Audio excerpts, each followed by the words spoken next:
There were three things you needed to know about my ex-wife. First, she was one of the top obstetricians in Miami. Second, she'd begged me to get a vasectomy after our twins were born. And third, she was now 14 weeks pregnant. I sat in my home office that night, staring at the sonogram photo my wife had accidentally left in her purse. The date stamp showed conception happened exactly 6 weeks after my procedure. The whiskey in my glass couldn't burn away the truth. Either I was medical miracle, or my wife had played me for a fool. Let me back up. Dr. Evelyn Anderson had been the picture of the perfect wife when she'd kissed my forehead before the procedure. "This is for us," she'd whispered, her manicured hand squeezing mine.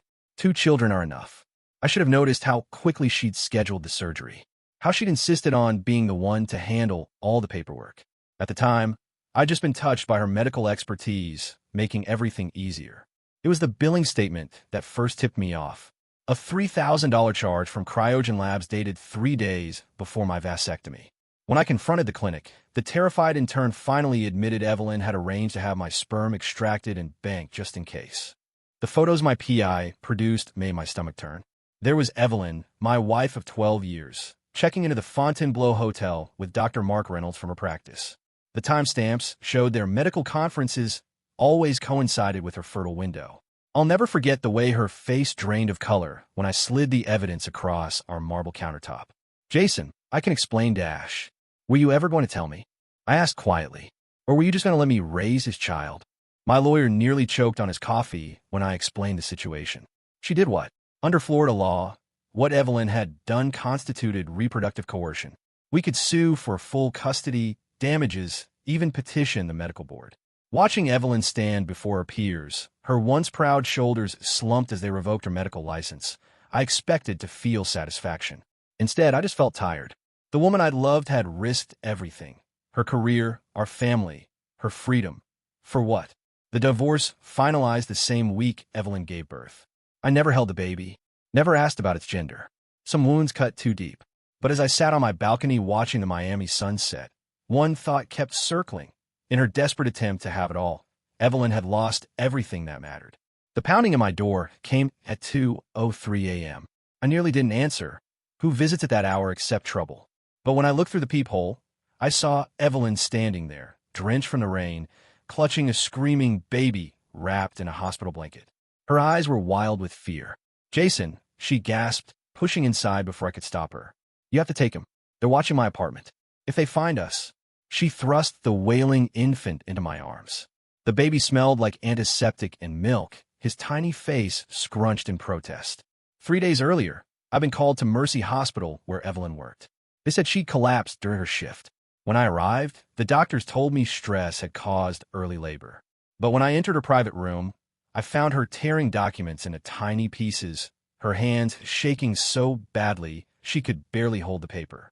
"He knows about the baby," she whispered when she saw me. The heart monitor beeped wildly as she spoke. "Mark has people everywhere in this hospital. You can't trust anyone." I remember the first time I'd heard that name, Dr. Mark Reynolds. It was 6 months after our divorce, when Evelyn showed up at my apartment crying about some hospital scandal. At the time, I thought she was just feeling guilty. Now I understood. She'd been trying to warn me. The next morning, I went to the hospital basement where Evelyn told me to look. Behind a false refrigeration unit in Pathology Lab B, I found files documenting dozens of wealthy couples whose frozen embryos had mysteriously disappeared. All the forms bore Evelyn's signature. That night, I met Evelyn by the empty playground near the river. She wore a hoodie pulled low over her face, constantly checking over her shoulder. "I wasn't stealing them," she said, her voice barely audible over the wind. "I was documenting the thefts. Mark's been selling embryos on the black market for years. When I discovered it, he threatened our daughters if I told anyone. As I drove home, my phone buzzed with a text from an unknown number. Ask your wife about patient number 44761, the one who died during egg retrieval." The next morning, I went to see an old friend in the morgue.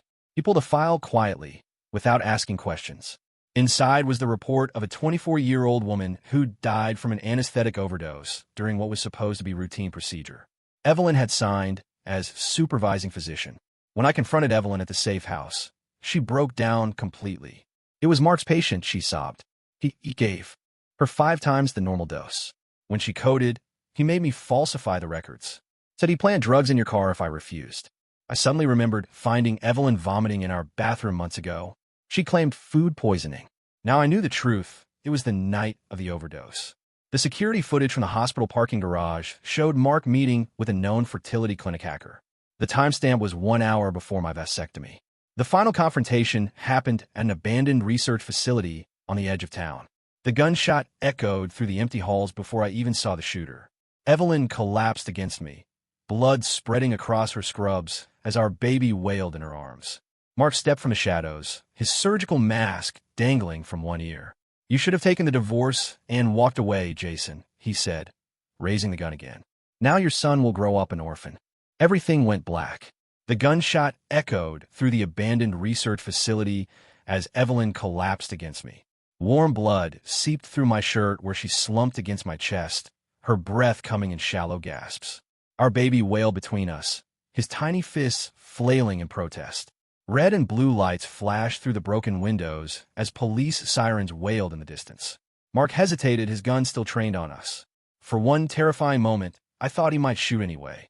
Then his eyes darted toward the exits, and the weapon clattered to the concrete floor. The ambulance ride to Mercy General took 12 minutes. I counted every second as the paramedics worked over Evelyn's limp body, her fingers growing colder in my grasp. Our son slept soundly in a bassinet beside us, oblivious to the chaos.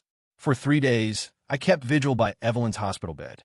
The rhythmic beeping of machines marked time as our daughters colored pictures of the foot of the bed and the baby dozed in my arms. On the 4th morning, Evelyn's eyes fluttered open. "It was real," she whispered, her voice barely audible. "Your vasectomy." She explained between labored breaths how Mark had harvested my sperm during a routine physical, how she discovered the truth when the pregnancy test came back positive during our divorce. The USB drive hidden in our son's diaper bag contained spreadsheets, doctored records, everything needed to bring Mark down. As the weeks passed, Evelyn grew weaker. The bullet had done more damage than anyone realized. One evening, as sunset painted her hospital room orange, she reached for my hand. "Tell them stories about me," she said, her thumb brushing over our sleeping son's forehead. "How I loved mint chocolate chip ice cream. How I always burned the toast." The morning she died, rain pattered against the hospital windows. Our first daughter traced the raindrops with her finger while I held the baby close, breathing in his sweet, milky scent. Now, a year later, we visit the cemetery every Sunday. Our daughter's chatters about school while I balance EJ on my hip, Evelyn Jr., though he'll never know the weight his name carries. People in town suggest I should start dating again, but they don't understand. Our house is messier these days. Laundry piles up, and sometimes we have cereal for dinner. But the walls echo with laughter as our daughter teaches EJ how to build block towers, just like her mother used to do. This afternoon, as I flip burgers on the grill, watching them play in the sprinkler, the baby's delighted shrieks mix with his sister's giggles. The scent of charcoal and cut grass hangs in the air. Somewhere beyond the fence, a neighbor's wind chime tinkles. It's not the ending we planned, but as I watch my children's joy, their resilience, I know Evelyn would be proud. And that's enough.